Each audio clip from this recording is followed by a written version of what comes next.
paz do Senhor, queridos. Pode se sentar. Glória a Deus. Chegamos. Houve muita resistência para que a gente viesse, mas bendito seja Deus. Quando Deus tem um plano, um propósito, Ele faz o que só Ele é capaz de fazer. E a vontade dEle não pode ser frustrada, nem por uma companhia aérea, nem por todas elas. Amém? Então chegamos e sabemos que o Senhor tem todas as coisas debaixo do seu governo, do seu controle, e que eu cheguei hoje porque eu tinha que chegar hoje. Esse era o desígnio do Senhor. Amém? Nós estamos reunidos aqui hoje por causa dEle. E eu fico muito feliz de ver casais buscando instrução do Senhor. Porque em dias em que a família é tão atacada, algumas pessoas separam um tempo, investem um recurso para estarem reunidos, é porque você está buscando instrução, crescimento para o seu casamento. E isso é 50% do caminho andado. Quando você se abre para aprender, quando você se abre para buscar de Deus direção, resposta, então você já andou metade do caminho. Duro é quando as pessoas não querem, quando as pessoas pensam que não tem conserto, que não tem jeito, e que Deus não pode fazer nada, nem por si mesmos, nem por seus casamentos. Um engano recorrente, que às vezes sobe ao coração das pessoas, mas o nosso Deus é todo poderoso. E como Ele planejou a família, Ele instituiu a família foi instituída antes mesmo da igreja ser instituída. Então, Ele mesmo investe nesse projeto, defende esse projeto chamado família. Que bom que você veio, que bom que você está aqui amanhã.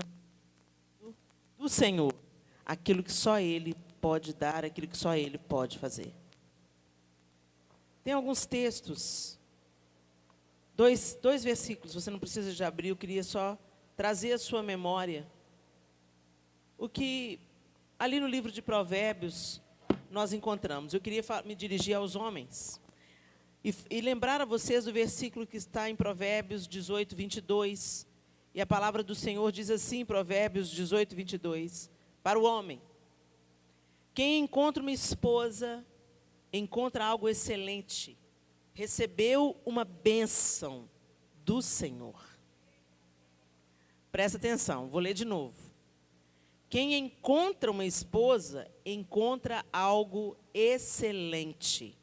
Recebeu uma bênção do Senhor.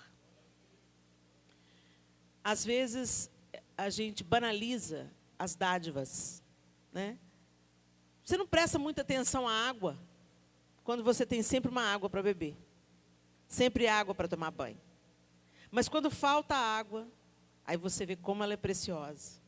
Quando tem que fazer racionamento, quando você não pode tomar banho na hora que você quer, quando para fazer uma comida ou simplesmente beber água há um grande sacrifício, aí você vê como a água é especial. Você não sabe a importância e a dádiva que é um papel higiênico, até que ele falte. Um sabonete.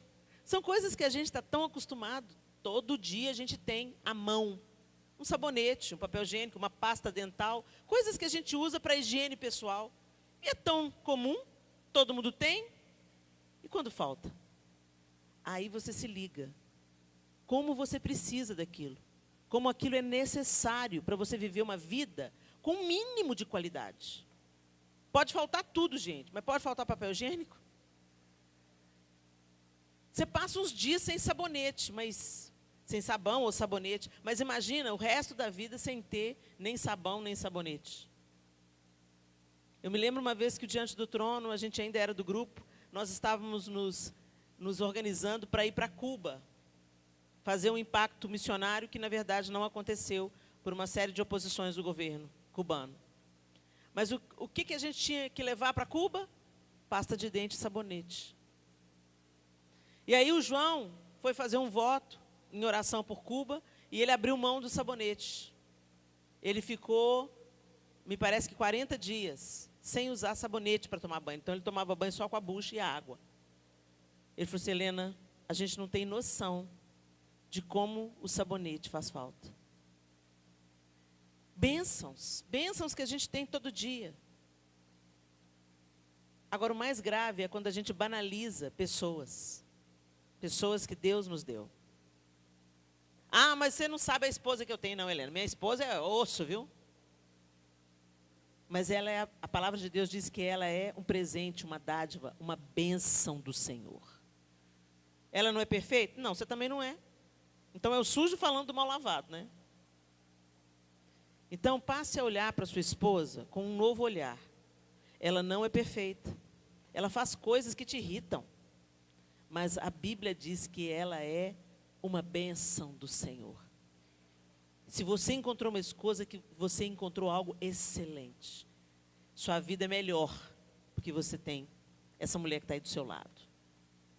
E mesmo em Provérbios, a palavra de Deus diz assim, aí no capítulo 14, no verso 1, a mulher sábia edifica a sua casa, mas com as próprias mãos a insensata derruba a sua. E às vezes a gente lê, e eu já vi muitas mulheres reclamando desse versículo, e falam assim, mais uma responsabilidade nas nossas costas. A gente é que dá a luz, a gente é que menstrua, a gente que passa pela menopausa. E agora a gente que é responsável pela estabilidade da nossa casa, por que não sobra alguma coisa para o homem? Porque Deus nos fez nesse padrão. Ele olhou para o homem sozinho e falou, vai prestar não. Não é bom que o homem esteja só. Não vai prestar esse cabra sozinho. Far-lhe-ei uma auxiliadora que lhe seja idônea. Aí a mulher torce o nariz mais uma vez e fala, auxiliadora? Auxiliadora? Eu que faço tudo e eu que sou auxiliadora? É uma distorção da palavra no original. Na nossa cultura, a gente distorceu essa palavra. Auxiliadora não é sinônimo de segunda categoria. Mesmo porque a palavra no original é ezer. E essa palavra define o próprio Deus 18 vezes no Antigo Testamento. Então, a mesma palavra que é aplicada para Deus no Salmo 46, o Senhor é o nosso socorro, auxílio bem presente na hora da angústia. É a mesma palavra que é aplicada, far-lhe-ei uma auxiliadora. Então não é de segunda categoria. A gente entendeu errado. Quando a gente vai no original, no hebraico, a gente entende. Então o que é auxiliadora? É de segunda categoria? Não. É aquela que é a solução de problemas. É aquela que chega e resolve. É aquela que é socorro na hora da angústia. Aquela que é o abraço, aquela que é a palavra que empurra o cara para frente. Aquela que fala, não, meu bem, vai ficar tudo bem. Nós vamos orar e Deus vai dar direção. Não, querido, levanta aí, você é o homem dessa casa, nós confiamos em você. Você tem capacidade. Por isso que a responsabilidade de Provérbios está nas costas da mulher. Porque a mesma palavra que pode levantar um homem, da mesma língua pode derrubar um homem. A mesma língua que instrui os filhos, mata os filhos. Então está na mão da mulher essa habilidade de ser auxílio, de ser socorro, de ser conselho, de ser solução de problemas. Mas se nós não vivemos à luz da palavra, não obedecermos a palavra, nós nos tornaremos maldição. Porque o diabo não desperdiça mão de obra. Se você não dá lugar para Deus, ele ocupa a vaga. Então dê lugar para Deus, mulher. É na sua mão, sim. Mas não se preocupe, isso não é um fardo para nós. Nós já fomos forjadas na maneira como Deus nos criou. É por isso que a gente consegue fazer um tanto de coisa ao mesmo tempo e os homens não. A gente lava, atende o telefone, cozinha um arroz, balança o menino no carrinho. E o homem fala, peraí, eu tenho que fazer uma coisa de cada vez. Eles são inferiores? Não, eles são diferentes. Mas a gente não pode viver sem eles. Mas a mulher é tão saidinha, que às vezes ao invés de ser solucionadora de problemas, ela usurpa o lugar do homem.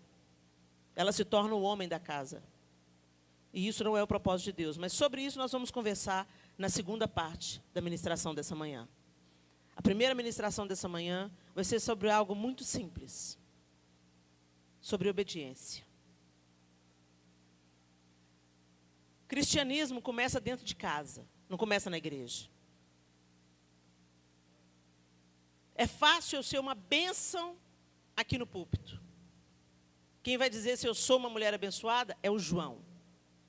Porque o João me assiste nos meus piores momentos. Ele me vê fraquejando, Ele me vê falhando, Ele me vê no dia da ira, Ele me assiste na TPM, Ele já me viu doente várias vezes. Ele conhece toda a minha fragilidade, minha estrutura. Então, só Ele e os meus filhos podem dizer se eu sou crente ou não. Porque ser crente aqui no púlpito, gente, é fácil. Deus me deu um dom, Deus me deu uma habilidade.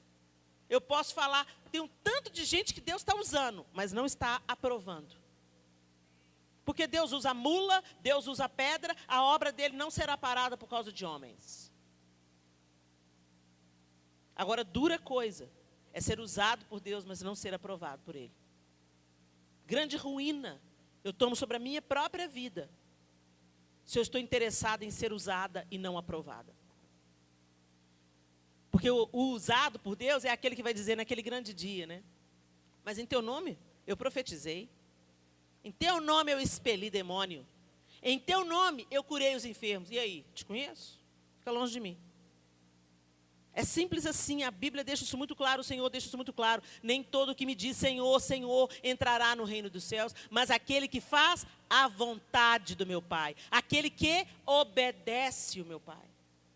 E se nós obedecemos a Deus, é impossível. Se vocês dois, casal, se vocês dois estão obedecendo a Deus, é impossível o seu casamento não colher os frutos dessa bênção. Pois é, Helena, mas lá em casa só eu obedeço. O outro nem crente é. Então, a bênção de Deus entra pela sua obediência.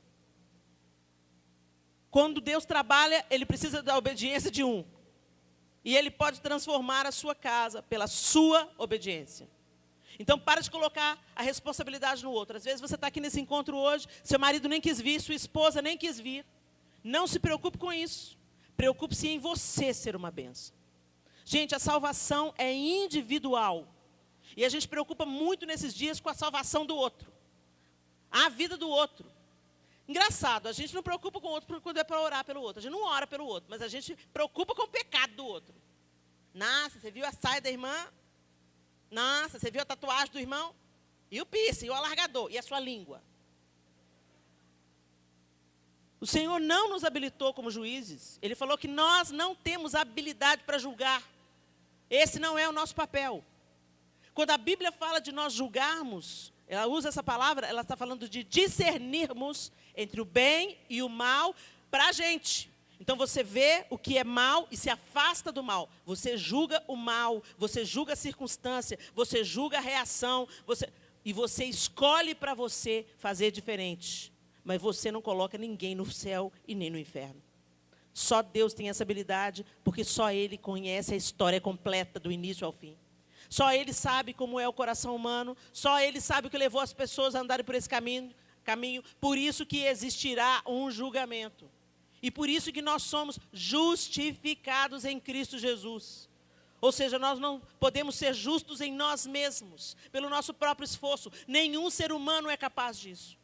Então, em síntese, se preocupe com o outro, olhe para o outro para orar por ele, para ser resposta na vida dele. Mas você pare de olhar aquilo que o outro falha e cuide das suas próprias falhas. Se você se ocupar das suas próprias falhas, isso já vai ocupar o seu tempo o suficiente. Mal vai sobrar tempo para fazer uma hidratação no cabelo ou a barba. Porque lidar com as nossas próprias falhas, sermos aperfeiçoados em Deus, demanda tempo, entrega, rendição e preocupação diante de Deus com aquilo que somos e estamos nos tornando. Mas nós estamos tão ocupados com a vida dos outros, que não cuidamos do nosso próprio pecado, das nossas próprias falhas, não somos aperfeiçoados no nosso caráter, porque estamos preocupados com a vida alheia. E isso começa dentro de casa. Ah, porque meu marido é isso, meu marido é aquilo, meu marido é aquilo outro. Eu me esforço sozinho. Mas você não vê o seu pecado. Você não vê a sua murmuração. Você não vê a sua incredulidade. Você não vê a sua falta de fé, a falta de esperança. Você não vê a sua rispidez. Ah, mas minha mulher, vou te contar, viu? Quando a gente era solteiro, era uma gracinha, era uma princesa. Agora está uma mocreia. Fala só bobagem, me xinga o tempo inteiro. Eu já chego dentro de casa, ela já fica me enchendo a paciência. Mas você não vê que você é grosso, que você é duro, que você não é mais aquele cara romântico, que se lembrava das datas. Você vai com casca e tudo. Quer ir para os finalmente sem preliminares? Usa a outra. Não presta atenção. Liga no automático, ela está querendo abrir o coração para você, falar como ela se sente, você fala assim, mas a gente vê que você está totalmente desligado. Trata a sua esposa como se ela fosse sua empregada doméstica. A gente costuma colocar o holofote no defeito do outro, mas a gente ignora os nossos próprios defeitos. Então, cuide de obedecer a palavra de Deus, que quando você começar a amar a Deus, obedecendo a Deus, a bênção começa a entrar pela sua vida. A nossa oração tem que... Sabe, às vezes a gente leva o cônjuge diante de Deus, quase que a gente pede para matar. Uma amiga minha fazia isso. Ela voltou para o Evangelho, depois de muitos anos, desviada. Nesse tempo que ela estava desviada, ela casou com um cara que não conhecia Jesus. E aí, depois que ela voltou para Jesus, arrependida, quebrantada, começou a frequentar a igreja, o marido dela nem aí, achando que ela estava ficando esquisita, ficando feia, que ela não queria mais tomar cerveja com ele. Aí ela chegava da igreja, o marido começou a se irritar com ela, falou assim, e aí, deu dinheiro lá para o pastor? E aí ela devolvia na mesma moeda. Aí um dia ela estava orando diante de Deus, falou, Deus, acaba com ele, leva ele, porque eu casei com o homem errado. E ela estava dirigindo, orando, e Deus mostrou uma grande ferida no braço dela. Foi tão real que ela levou um choque, parecia um queimado. E ela levou um choque assim, e Deus falou assim, a ferida é você. Quando eu curar você, eu curo seu marido. Porque você conhece a palavra, mas não vive a palavra. Começa a orar pelo seu marido. Aí ela começou a orar pelo marido, e ela levava ele em condenação diante de Deus. Senhor, ele faz isso, ele faz aquilo, ele fala mal do seu servo. Não é assim que é para você orar por ele. E Deus mudou a oração dela, e essa mulher começou a abençoar esse homem, começou a orar por esse homem. E aí um dia, ele comprava cerveja, ela abria a cerveja e jogava tudo na pia. Ele queria matar ela. E ela vinha orando por ele há um tempo, nada acontecia. Aí Deus falou para ela assim, aí um dia ele estava na garagem com um amigo de Goró, e Deus falou com ela assim, ele tem cerveja na geladeira, abre a cerveja, faz tira-gosto e leva para ele. Como é que é? Não queira ensinar o Espírito Santo a trabalhar. O Espírito Santo sabe o que faz. Mantenha-se alinhado com ele. E ela preparou o tira-gosto que ele mais gostava. Abriu a cerveja, estupidamente gelada, colocou o copo para ele e para o amigo, e desceu as escadas, com a bandeja, tudo arrumadinho. Chegou na garagem, ele estava lá com um amigo dele, ele olhou para ela, olhou para a bandeja, olhou para a cerveja. Palhaçada é essa? Ela falou, palhaçada nenhuma. Eu estou servindo você e seu amigo. Deixou a bandeja e saiu. Daqui a pouco ele tratou de dispensar o amigo, subiu com a bandeja, colocou a bandeja em cima da pia, pegou a cerveja, jogou na pia e falou assim, nunca mais você faça isso. Mas você não gosta? Nunca mais faça isso. Nunca mais ele bebeu cerveja. O que Deus fez, o que passou pela cabeça dele? Não tenho a menor ideia. Mas Deus trabalha. Preocupe-se você em obedecer o Senhor. E obedecer ao Senhor é a maneira de amá-lo. Não adianta você frequentar a igreja e ser empregado de Deus, trabalhar para Deus, fazer tudo para Deus, sendo que você não ama e não obedece a Deus dentro da sua casa. E é impossível a gente amar a Deus sem obedecer a Deus. Abra sua Bíblia em 1 Samuel, capítulo 15. E nós conhecemos esse texto tão bem, esse texto desconcertante, essa história marcante, mas eu queria trazer essa história à sua memória nessa manhã, porque Deus não mudou, nós mudamos, mas Deus é o mesmo, o caráter do Senhor é o mesmo, a maneira dele agir é a mesma, ele é o mesmo Deus, imutável, fiel, leal e eterno. E a partir do verso 1 de 1 Samuel 15, eu vou ler na nova versão NVI, a nova versão internacional. Samuel disse a Saul: eu sou aquele a quem o Senhor enviou para ungí-lo como rei de Israel, o povo dele. Por isso escute agora a mensagem do Senhor. Assim diz o Senhor dos exércitos: castigarei os amalequitas pelo que fizeram a Israel, atacando quando saí do Egito. Agora vão, ataquem os amalequitas e consagrem ao Senhor para destruição tudo o que lhes pertence. Não os poupem. Matem homens, mulheres, crianças, recém-nascidos, bois, ovelhas, camelos e jumentos. Então convocou Saul os homens e os reuniu em Telaim, 200.000 soldados de infantaria e 10.000 homens de Judá. Saul foi à cidade de Amaleque e armou uma emboscada no vale. Depois disse aos queneus: retirem-se, saiam do meio dos amalequitas, para que eu não os destrua com eles. Pois vocês foram bondosos com os israelitas quando eles estavam vindo do Egito. Então os queneus saíram do meio dos amalequitas. E Saul atacou os amalequitas por todo o caminho, desde Avilá até Sur, a leste do Egito. Capturou vivo Agag, rei dos amalequitas, e exterminou o seu povo. Mas Saul e o exército pouparam Agag e o melhor das ovelhas e dos bois, os bezerros gordos e os cordeiros. Pouparam tudo que era bom, mas tudo que era desprezível e inútil destruíram por completo. Então o Senhor falou a Samuel: arrependo-me de ter posto Saul como rei, pois ele me abandonou e não seguiu as minhas instruções. Samuel ficou irado e clamou ao Senhor toda aquela noite. De madrugada, Samuel foi ao encontro de Saul, mas lhe disseram: Saul foi para o Carmelo, onde ergueu um monumento em sua própria honra, e depois foi para Gilgal. Quando Samuel o encontrou, Saul disse: o Senhor te abençoe. Eu segui as instruções do Senhor. Samuel, porém, perguntou: então que balido de ovelhas é esse que eu ouço com os meus próprios ouvidos? Que mugido de bois é esse que eu estou ouvindo? Respondeu Saul: os soldados os trouxeram dos amalequitas, eles pouparam o melhor das ovelhas e dos bois para sacrificarem ao Senhor, o teu Deus, mas destruímos totalmente o restante. Samuel disse a Saul: fique quieto. Eu direi a você o que o Senhor me falou essa noite. Respondeu Saul: dize-me. E Samuel disse: embora pequeno aos seus próprios olhos, você não se tornou o líder das tribos de Israel?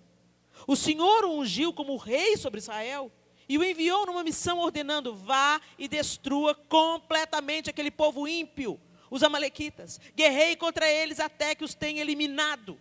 Porque você não obedeceu ao Senhor, porque se lançou sobre os despojos e fez o que o Senhor reprova. Disse Saul: mas eu obedeci ao Senhor. Cumpri a missão que o Senhor me designou. Eu trouxe Agag, o rei dos amalequitas, mas exterminei os amalequitas. Os soldados tomaram ovelhas e bois do despojo, o melhor do que estava consagrado a Deus, para destruição, a fim de o sacrificarem ao Senhor, o seu Deus, em Gilgal. Samuel, porém, respondeu: acaso tem o Senhor tanto prazer em holocaustos e em sacrifícios, quanto em que se obedeça a sua palavra? A obediência é melhor do que o sacrifício, e a submissão é melhor do que a gordura de carneiros. Pois a rebeldia é como o pecado da feitiçaria, a arrogância como o mal da idolatria. Assim como você rejeitou a palavra do Senhor, ele o rejeitou como rei. Vamos até aí. Gente, essa história ela é cheia de características e de detalhes que a gente levaria um dia inteiro aqui para desdobrar. Como essa história é rica em ensinamentos para nós. Mas eu quero me deter aqui em apenas alguns detalhes. Deus deu uma ordem para Saul.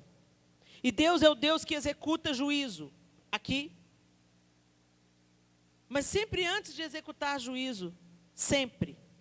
Quando você lê o Antigo Testamento, você vai lendo que ele sempre envia mensageiros. Ele sempre dá tempo das pessoas se arrependerem. Ele sempre dá uma segunda chance. Deus é o Deus da segunda chance. Ele sempre manda o profeta. Ele sempre manda um Jonas para uma Nínive. Ele sempre manda o profeta e manda avisar. Mas quando a obstinação toma conta, a impiedade cresce. E Deus tem que cortar o mal pela raiz. Graças a Deus que hoje nós temos Jesus. O sacrifício da cruz saciou toda a sede de justiça de Deus. Mas se não fosse Jesus, nós não existiríamos mais. Esse mundo, esse modelo, isso tudo que a gente está vendo aí atrás, já teria sido exterminado. Mas Deus continua sendo justo e continua sendo juiz. É tão interessante que essa semana eu li uma frase que um dos ladrões que estavam do lado de Jesus foi salvo, para que houvesse esperança. Mas só um, para que as pessoas não se distraiam, para que as pessoas se arrependam. Ele podia ter salvado os dois? Podia. Um teve a atitude de entrar debaixo da misericórdia de Deus. O outro zombou. E Jesus disse a um só: você estará comigo no paraíso. Hoje as pessoas banalizam a graça e pensam: não, hoje tem Jesus, a gente pode pecar. Não. Deus continua sendo justo juiz. E Ele envia os profetas, e a palavra dele está sendo pregada. E as pessoas têm acesso à palavra pela televisão, pelo YouTube. Mas a porta da graça vai se fechar. Juízo vai ser executado. E ele começa pela casa de Deus. Saul zombou. Saul se sentiu tão seguro. Não, Deus me ungiu. Deus me ungiu, estou ungido. E aí ele começou a tomar decisões pela própria cabeça. E pareceu agradável aos olhos de Saul que a sugestão dos soldados fosse melhor do que a ordem de Deus. E muitas vezes, nos nossos relacionamentos, a gente acredita nisso. Que o conselho da amiga seja melhor do que a ordem de Deus. Que o conselho de colega de trabalho, ou do psicólogo, ou do conselheiro, seja melhor do que a ordem de Deus. Então, sabe aquela sua amiga que fala: seu marido está te enchendo muito a cabeça? Larga esse homem para lá, a fila anda, minha filha. Mas o que a palavra de Deus diz? Que ele odeia o divórcio. O que a palavra de Deus diz? Honra os teus votos. O que a palavra de Deus diz? Se te obrigarem a andar 1 milha, anda 2. Se te mandarem contigo, te pedirem a túnica, dê também a capa. Perdoe até 70 vezes 7. Mas às vezes a gente pega só parte da palavra de Deus, aquela que é fácil de cumprir, e essa a gente assimila. Mas aquilo quando estreita para a nossa carne, choca com a nossa vontade, aí a gente descarta. Mas Deus continua o mesmo. E o que parece ser bom para você, nem sempre é bom para Deus. Nem sempre coincide com a vontade de Deus. Então obedeça a Deus. Porque é melhor obedecer do que sacrificar. E isso em todos os âmbitos. Mas nós estamos nos referindo especificamente nessa manhã ao seu relacionamento familiar, ao seu casamento. Quanta impiedade nós trouxemos para a nossa cama. Porque parece legal. Todo mundo está fazendo. Todo mundo vai no sex shop, gente. O que tem? A gente tem que apimentar o casamento. E a gente pega o modelo da pombagira e traz para a cama. E ela é insaciável. Hoje ela te pede isso, amanhã um pouquinho mais, amanhã um pouquinho mais, amanhã um pouquinho mais. E quando você pensa que não, Satanás está mandando no seu relacionamento sexual. E te parece bom. Como pareceu bom a Saul, as ovelhas e os carneiros gordos como sacrifício.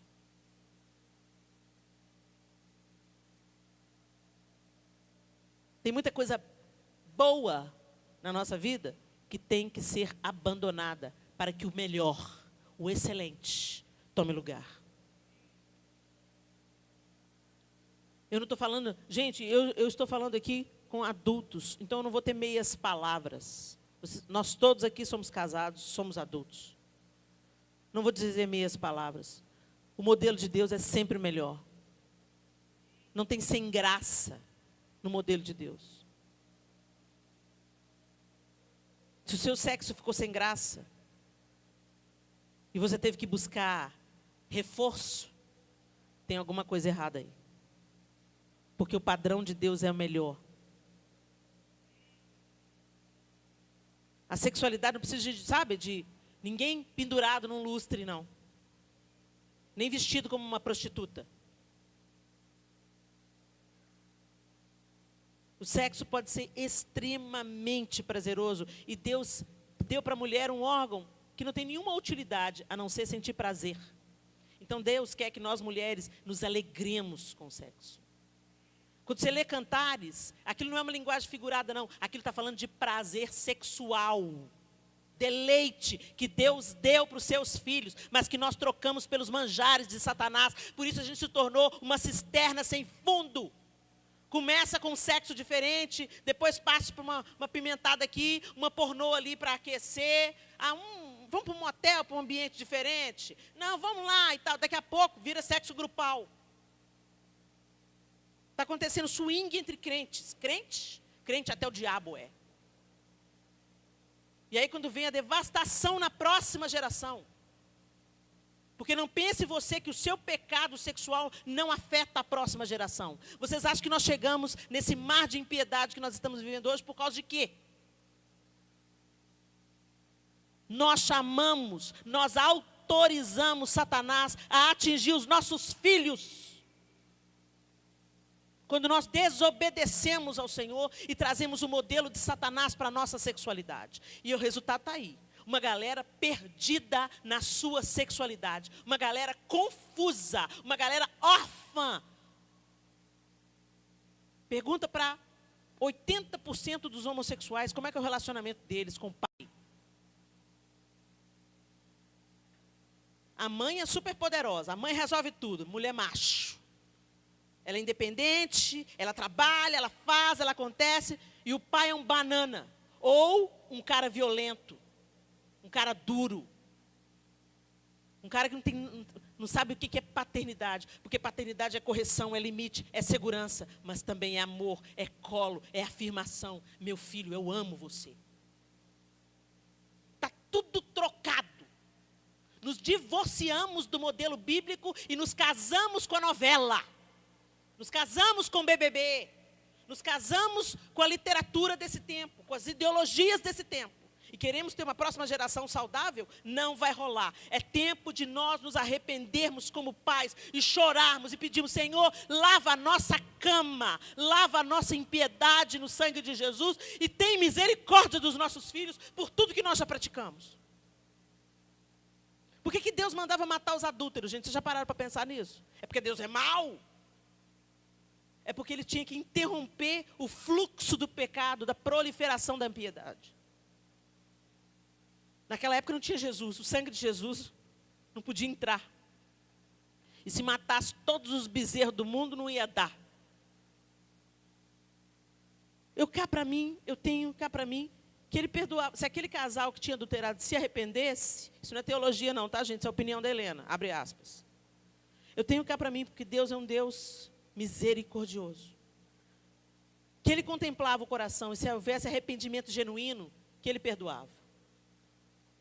Que aquelas almas poderiam ser salvas. Que ele poderia trazer para si aquelas almas. Mas ele tinha que aplicar a justiça, o remédio, para que cortasse a iniquidade pela raiz. Mas hoje, a sede de justiça dele é saciada em Jesus. Não precisa matar mais. Mas não significa que as consequências não aconteçam. Então é muito sério as decisões que você toma. Ah, Helena, mas sabe, o sexo está tão sem graça. Ora. Você pensa que Deus não se importa com o seu prazer? Quando era solteiro, era aquele agarramento no portão. Aí casou, fica aquele negócio xoxo, sem graça. As meninas vão para a cama como ovelha muda perante os seus tosqueadores. A mulher vai, vou lá, né? Cumprir minha obrigação, né? Porque senão ele vai cair no pecado. Para! Não é isso que Deus tem para você, não, mulher. Deus tem alegria para você no sexo. Vinho novo, Ele quer derramar na sua sexualidade. Põe a mão na sua cabeça e ora por você. Eu passei por isso. Depois de 3 filhos, um atrás do outro. Serviço braçal pesado. Eu mantendo a camisa passada, a comidinha feita, a casa limpinha, os meninos em ordem. Pensei, meu marido está feliz. Você pode manter a casa toda em ordem. Se a linguagem de amor dele é o toque físico, michou. E ele chegou para mim um dia e falou assim, Helena, você não me ama mais? Nossos filhos pequenos, 2 de mamadeira. 2 de fralda. Eu não te amo mais. Vontade de socar a cara dele. Por quê? Porque você não quer namorar mais comigo. O quê? Você só pensa nisso. Fiquei brava com ele. Me senti injustiçada, vítima. Gente, não sei por que eu estou falando isso aqui. Isso não estava no roteiro, não, tá? Mas Deus sabe. Recebe a parte que te cabe aí. Me vitimizei. Como que ele não me entendeu? Eu estou mantendo a casa arrumada, os meninos limpinhos, as camisas passadas, a comida preferida no prato. Como é que ele fala que eu não amo? Aí fui chorar minhas pitangas para Deus. Deus, fala comigo. Fala com meu marido. O que está acontecendo? E aí ele me deu Coríntios 7. O corpo da mulher não pertence a ela, senão ao marido. O que é isso? Complô? Vocês dois se uniram contra mim? Mas é melhor obedecer. É melhor obedecer. Deus foi claro. Eu estava orando sobre isso, sobre a minha sexualidade. E eu estava me justificando. Eu estou cansada, eu estou exausta. Ainda tenho que namorar com o marido. Que luta. Uma vez por mês, tá bom.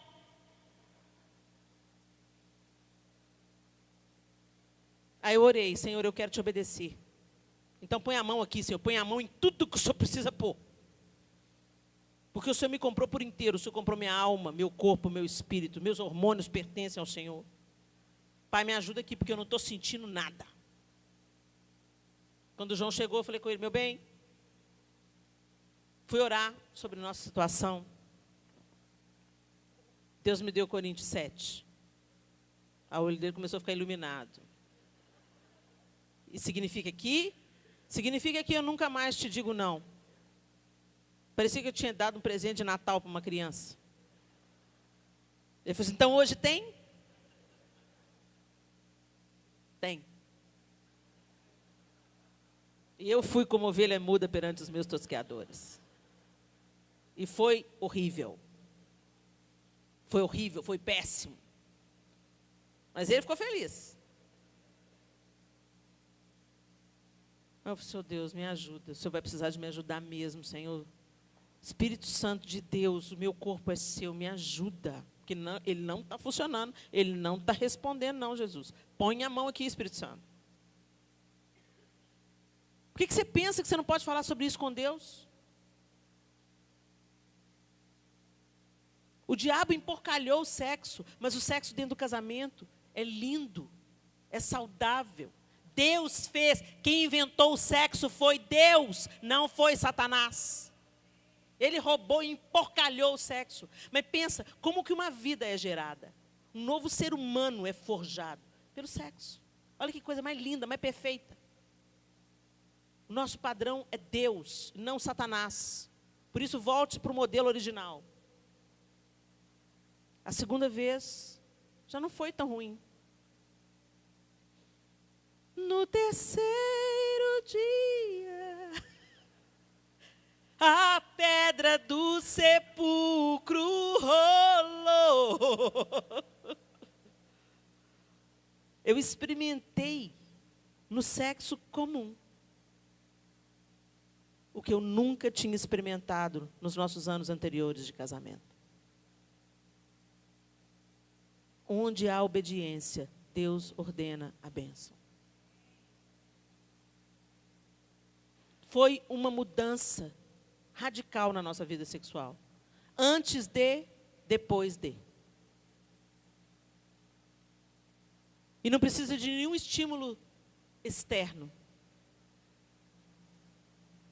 A Bíblia é a palavra, o Senhor é o dono do sexo. E Ele tem deleite, alegria, plenitude para os seus filhos.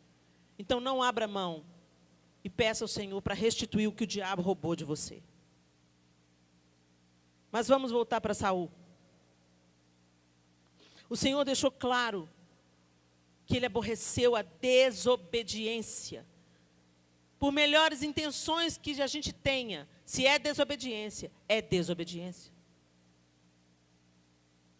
Então vamos nos lembrar de como que Deus lida com a desobediência. Você não precisa de abrir a sua Bíblia, mas eu queria que você ficasse atento.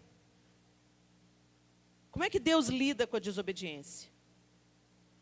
Lá em Gênesis capítulo 3, a desobediência de Eva e de Adão. Então o Senhor Deus declarou à serpente: uma vez que você fez isso, maldita é você entre todos os rebanhos domésticos e entre todos os animais selvagens. Sobre o seu ventre você rastejará e pó comerá todos os dias da sua vida. Porém, inimizade entre você e a mulher, entre a sua descendência e o descendente dela. Este ferirá a sua cabeça e você lhe ferirá o calcanhar. À mulher, ele declarou: multiplicarei grandemente o seu sofrimento na gravidez. Com sofrimento você dará à luz filhos. Seu desejo será para o seu marido e ele a dominará.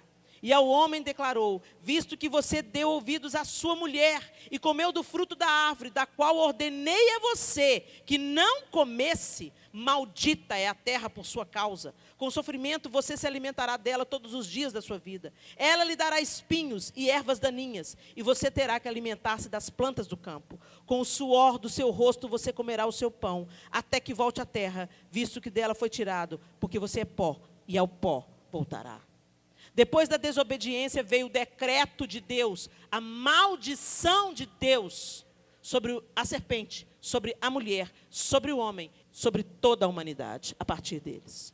Mas no mesmo livro de Gênesis, no capítulo 22, no verso 15 a 18, nós encontramos a história de Abraão, o que escolheu obedecer. No último momento, Deus bradou, o anjo bradou do céu e falou assim: não faça mal ao menino. Eu estou testando você.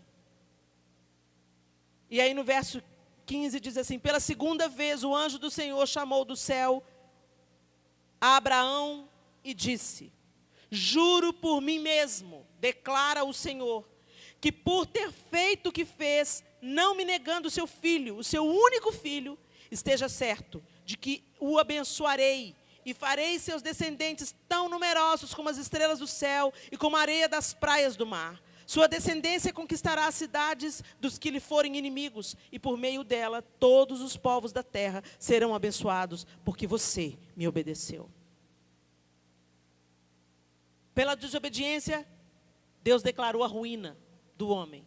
E pela obediência, Deus decretou que a descendência de Abraão seria tão numerosa, e nós fomos incluídos nela.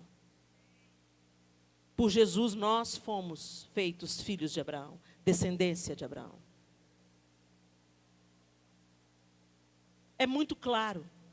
Deus abençoa o obediente e amaldiçoa o desobediente. E a gente vê isso ao longo de toda a palavra de Deus. Então, às vezes, você está vivendo alguma coisa no seu casamento que você pensa assim: é o diabo. Não é o diabo, não. Porque a Bíblia diz assim que aquele que é de Deus, o maligno não toca. O diabo é uma parasita, um oportunista. Quando ele vê uma brecha, ele se mete dentro dela. Ele é mentiroso, é a arma que lhe restou. A mentira, a sugestão, a sedução. Mas se você está em obediência à palavra de Deus, você não será enganado pelas seduções do diabo. Sujeitai-vos a Deus, resisti ao diabo e ele fugirá de vós. Só que nós estamos chamando o diabo para a nossa mesa, com a nossa desobediência. Eu quero que você faça uma breve reflexão aí. No seu casamento, você tem obedecido a Deus? No seu relacionamento com seu marido, com a sua esposa, você tem obedecido o que Deus designou? Como você trata a sua mulher? Você tem tratado a sua mulher como Deus mandou você tratar a sua esposa? Você cuida dela, protege, afirma, alimenta? Você se preocupa com ela, você se empenha por ela? Você a apoia, a escuta? Você ora por ela? Você impõe as mãos para abençoá-la?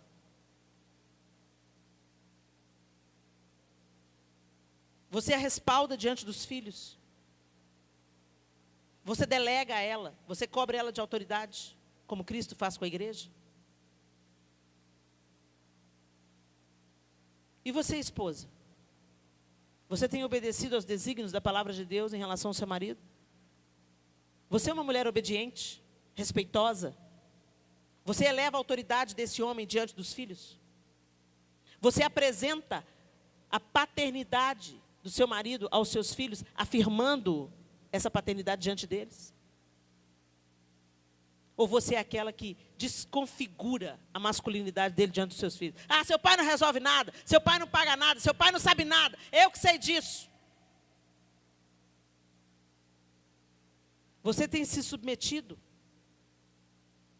E submissão, gente, a submissão bíblica, nós vamos falar disso daqui a pouco também, a submissão bíblica nada tem a ver com se colocar como tapete para ser humilhada. A submissão bíblica, em palavras bem simples, é respeitar a autoridade. A gente respeita a autoridade do guarda. Se a polícia apita na frente do seu carro e faz assim, você para.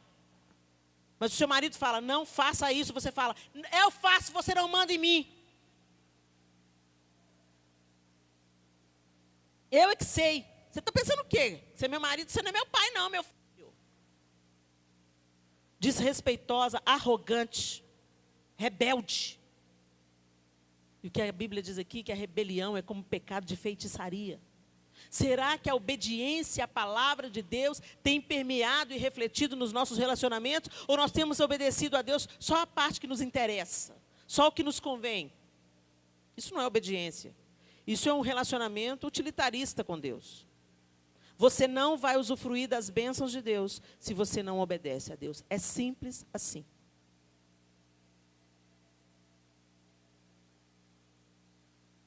Eu tenho 4 filhos.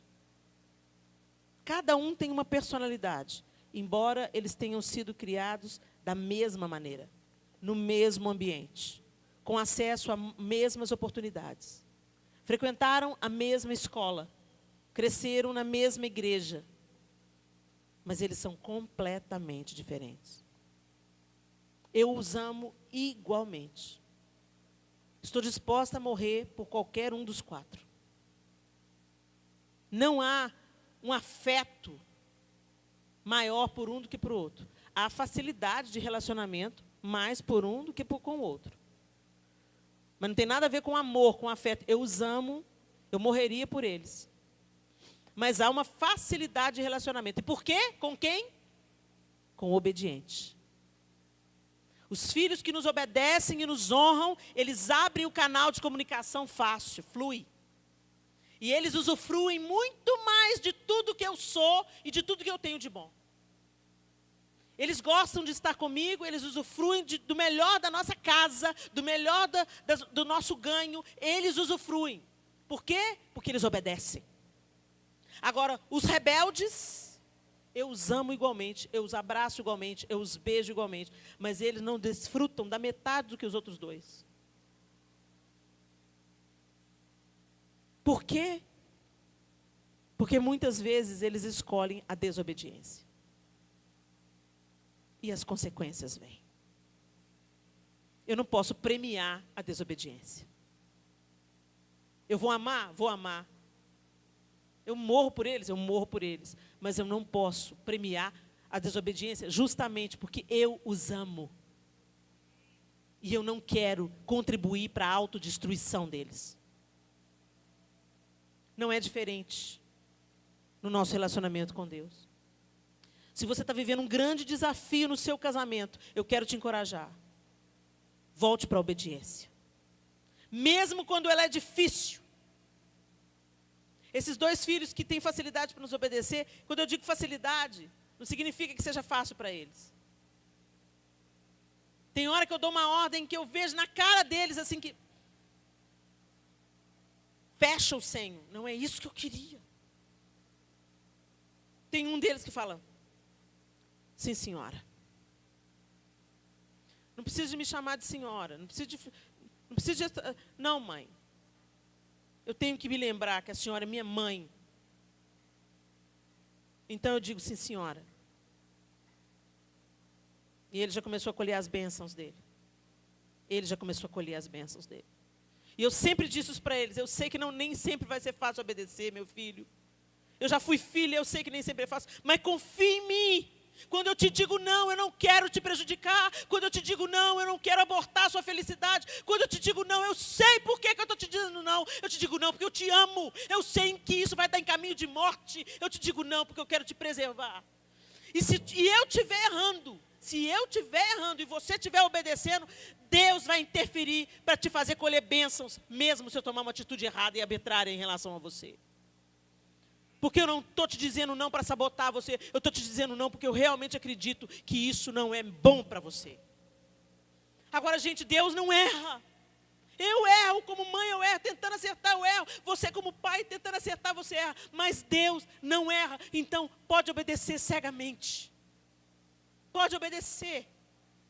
Ele sabe o porquê. Feche seus olhos.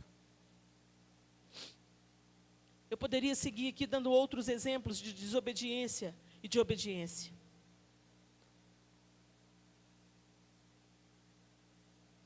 Jesus obedeceu até a morte e morte de cruz. E foi por isso que Deus o exaltou soberanamente, lhe deu um nome que é sobre todo nome. Tantas histórias nós vimos na Bíblia inteira de obediência e desobediência e suas consequências. Mas eu quero encorajar você. Se você pensa que você ama a Deus, mas você não tem obedecido a Deus, eu quero deixar o texto que está em 1 João capítulo 2, a partir do verso 3, que diz assim: sabemos que o conhecemos, se obedecermos os seus mandamentos. Aquele que diz eu conheço, mas não obedece aos seus mandamentos é mentiroso, e a verdade não está nele. Mas se alguém obedece a sua palavra, nele verdadeiramente o amor de Deus está aperfeiçoado. Dessa forma sabemos que estamos nele. Aquele que afirma que permanece nele, deve andar como ele andou. É impossível a gente dizer que ama a Deus se a gente não obedece. O amor é o que o amor faz. Aquele que tem os meus mandamentos e os obedece, esse é o que me ama. E aquele que me ama será amado por meu Pai, e eu também o amarei e me manifestarei a ele. Então eu quero te encorajar, meus irmãos, nessa manhã. Escolha o caminho da obediência. Ele é excelente. Ele é caminho de vida.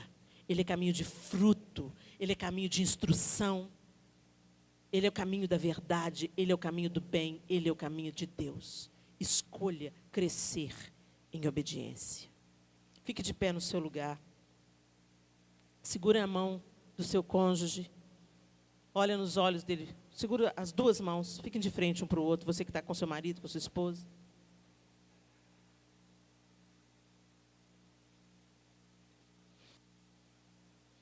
E eu queria que você, esposo, dissesse para sua esposa agora, olhe nos olhos dela.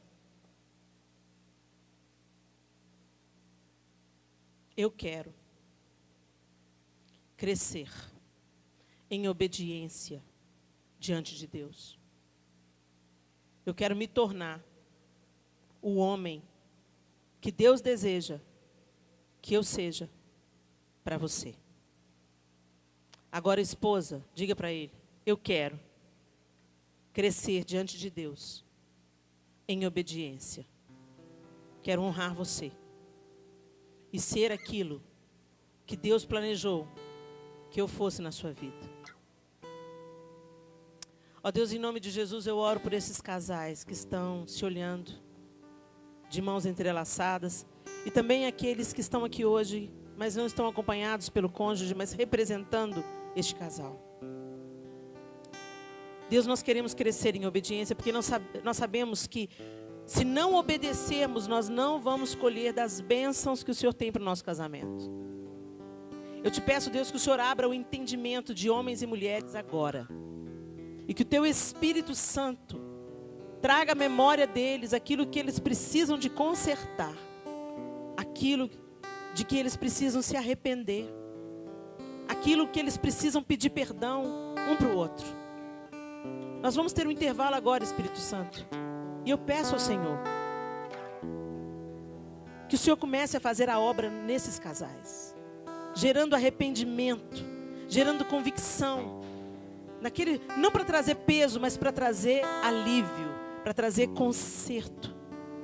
Traga a mente desse marido, aquelas áreas que ele precisa consertar com a esposa, o pedido de perdão que ele precisa de emitir. Traga a memória dessa esposa, Deus. Todas as vezes que ela foi rebelde, desobediente, é aquilo que ela precisa consertar também diante dele. Deus, vem com a tua mão poderosa, movendo o que só o Senhor pode mover nesses corações.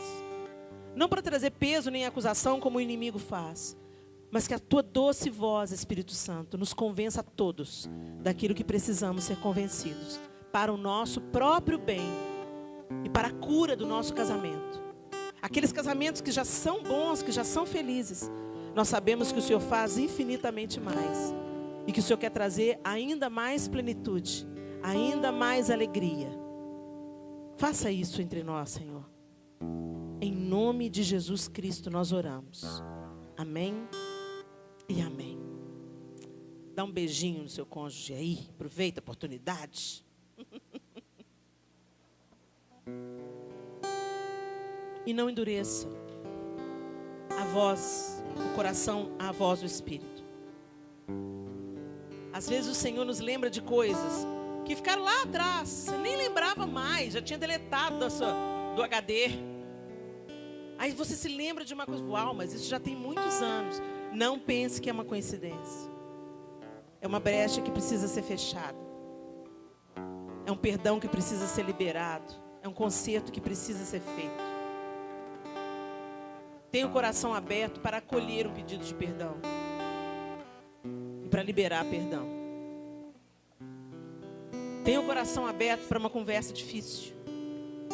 De conversas difíceis pode nascer soluções, cura, bálsamo, conserto e uma nova jornada. O Senhor quer ajustar o que precisa ajustar. Tenha o coração aberto, deixa Deus fazer. Às vezes quando Deus interfere,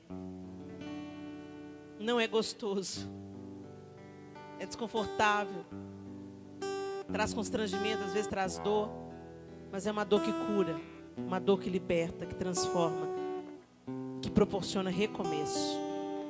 Amém? Deixa Deus fazer.